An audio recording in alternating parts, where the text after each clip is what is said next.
What's up, you guys? My name's Noah. I make music as Haterade here for Sonic Academy. So typically here on Sonic Academy, we teach you how to make your music better. We teach you sound design, mixing, composition, all that stuff. But we don't talk a whole lot about releasing your music. So that's what we're gonna be talking about today.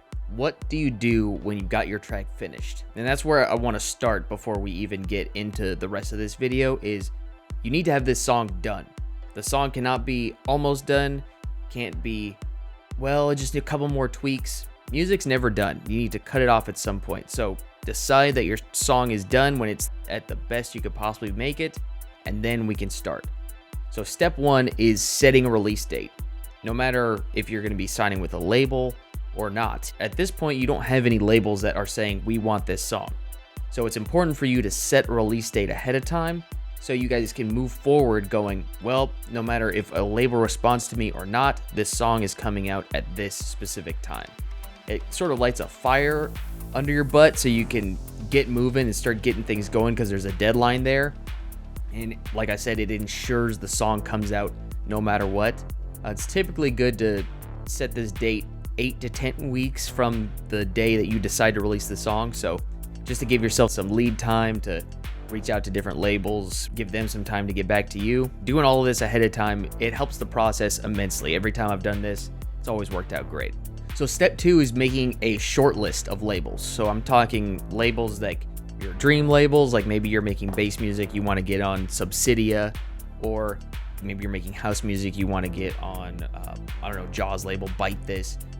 Making that list of all the labels that you want to get on and sort of making sort of a tier list of the top tier, because those ones are going to be the hardest to get on, and then the mid tier, and then the lower tiers. Those are ones that are going to be the higher percentage ones. So try to organize all of those labels by name that you can think of. Find your favorite songs, find out which label's releasing them, and just make a short list. So then you can go on to the next step, which is getting those contact emails. So a lot of these labels will have on their website, their Twitter, their SoundCloud, a contact email for demos. It'll be usually demos@labelname.com or whatever. You want to get as many of these emails as you can and start putting them all in a spreadsheet. This will be great too for in the future, because if maybe the label doesn't get back to you now, but next time you're ready to release, you can send out this email again. This is a super handy tool. It takes a little bit of work on the front end, but you can use it for a long time and continually update it over time.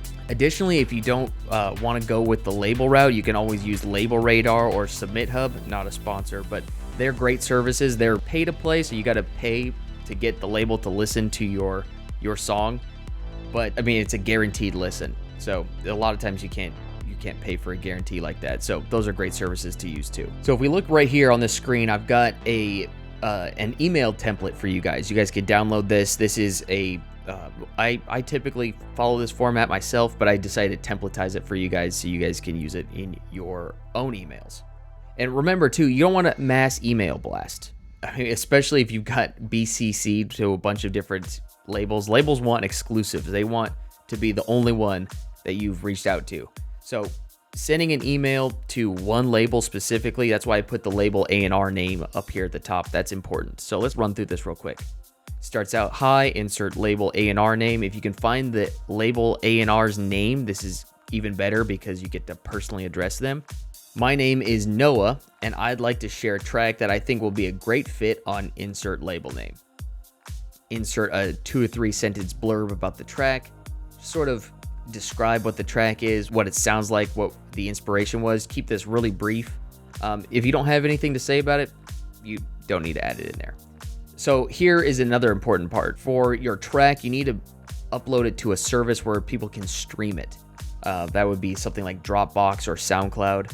If you're uploading it to SoundCloud, make sure it's a private link and make sure that you send the private link. That's really important. If you don't send the private link, if you just go up to the top and grab the URL from the top, when they open it in their email, they're going to open it and the track's not going to be there, and then they're just going to ignore the email. So make sure you test the link, send it to a friend, send it to another email that you have, see if you can open it before you actually send it out to your label A&R. I like Dropbox, but SoundCloud has stats where you can see who's listened to your track, so that's helpful there. Then you tell them my desired release date for this track is insert desired release date, and let me know if this works for your schedule. Here are links to my socials if you need them. They're going to want to see these. They want to see that you're active, that you're still doing stuff. So put your socials there, and then thank you for your time. Hope to hear from you soon. Then put your signature there. So typically you want to wait 10 to 14 days before you follow up. You want to give them time. Sometimes they're just swamped with emails. They've got so many tracks to listen to. But occasionally your track falls through the cracks. So when it's time to follow up, you just say, hey, insert label A&R name. Hope all is well. Just following up to see if you had the chance to listen to my submission yet. I really think it'd be a great fit for your catalog. Here is the streamable link. Insert that same link again. Please let me know if you require any additional links or information. Thanks again for your time. Insert name. And at this point, you wait another few days and you don't hear anything back. It's time to move on. It's time to move on with the release plan as scheduled, because you already set the release date. The track's coming out. You got to move on. So the next step is to start creating some promotional materials. So this is why you reach out to the labels before, because oftentimes labels will want to create those promotional materials for you, like the album artwork, maybe some Instagram teaser videos, stuff like that. Like they'll probably send you all of those assets at the beginning or before the launch. But if you're not with the label, you're gonna have to do these yourself. A couple of services and pieces of software I like to use to create material like this is Canva. Canva is number one. It's sort of like a really user-friendly Photoshop, and it's all web-based. So you can do it all online. It's really helpful. The premium version, I think, is only $10 a month. It's really, really handy. I use it all the time. The next two are Unsplash and Pexels with an E, not Pixels with an I. Those are two services that allow you to use royalty-free footage and photos. So you don't have to pay for them. They're just free to use. They just ask that you credit the artist when you do use them. It's really helpful, like if you're trying to make some videos or just like a Spotify canvas, which we'll talk about a little bit later. But yeah, using those as source material, because sometimes you just don't have any photos, but I mean, those are great outlets too, and they're free. Also, Midjourney. Midjourney is this AI generated art. It's 3D art. It's incredible. Even if you aren't going to go the 3D route for your album artwork, go check it out. It's so cool. I think it's like $30 to get like the premium version of it, but it's so worth it. If you see some of the artwork that it comes up with, it's amazing.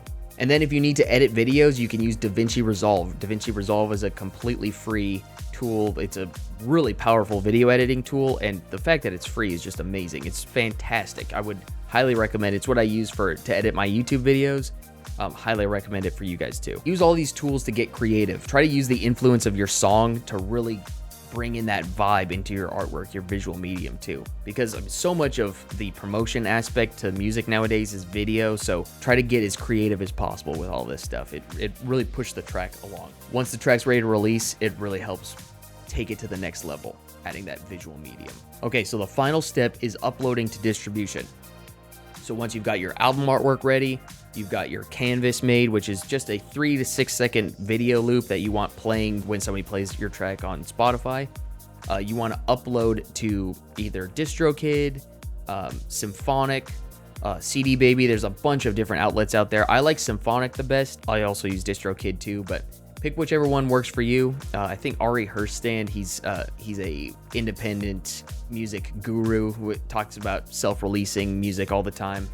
He's got a great sheet that compares all of the different distribution outlets. So go check that out if you want some more info on that. Once your song is updated, you've got all the metadata in there. They've generated all the right numbers for you. Like I think it's the IPI number. Basically, they get the song ready to go and it's sent to all the streaming outlets, Spotify, Apple Music, Deezer, all of those other streaming outlets. You want to make sure to give 1 to 2 weeks before your release date, because you don't want to set a release date, tell all of your followers that your song's coming out, and then upload it the night before to distribution, and it takes a few days. So make sure to do this ahead of time, just sort of plan ahead here. But then yeah, upload your canvas to Spotify on your Spotify for Artists. If you don't have a Spotify for Artists, it's really easy to make an account. Just go on, create an account, and claim your Spotify profile if you don't already have one.